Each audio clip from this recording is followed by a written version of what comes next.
This video is going to be on Boosteranging for the Game Boy Advance version of Tai 2. I'm using kind of a loud controller, so I'm going to apologize for that. It makes things a little bit easier for me, though. So let's get started. Just to begin, this is my A button, and this is my B button. So that'll be jump, and that will be boomerang.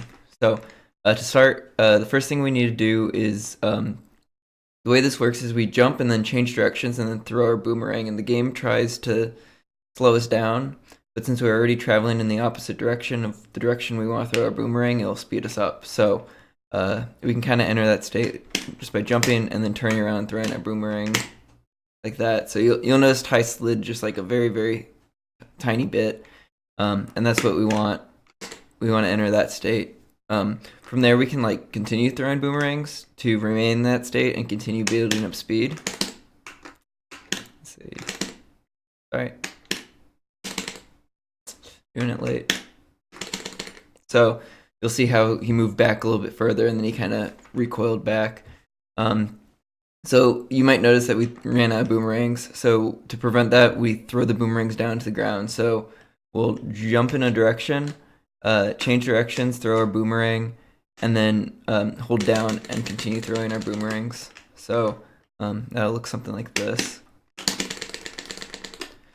After a little bit, you'll notice that it stops and we lose our boomerangs again. This is because Ty's moving so fast that before he's able to recollect his boomerangs, he's already passed over the spot that they're at.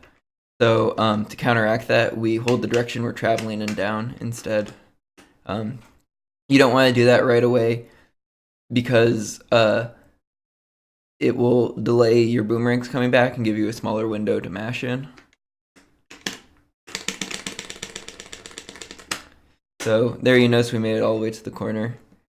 Another interesting thing with this is if you build up enough speed, say in a corner, you can actually clip out of bounds. So let's see if I can.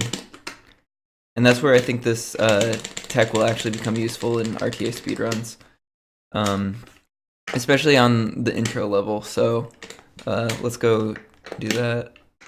Start a new game here.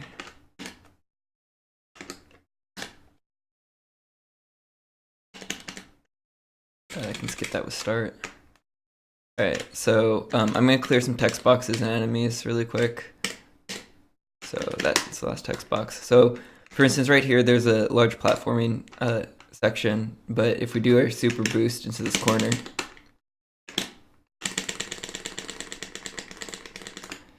we can skip all of that.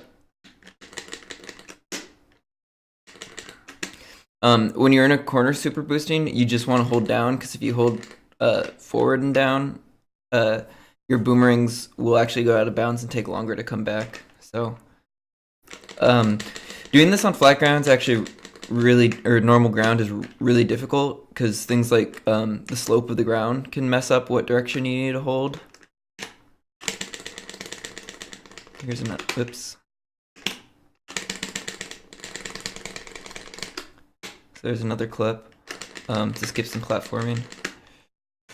Yeah, so I didn't think that this was going to be like actually RTA viable, but it seems like it's able to. I've been able to get it on arcade stick, which I'm playing with right now, and like a normal gamepad. So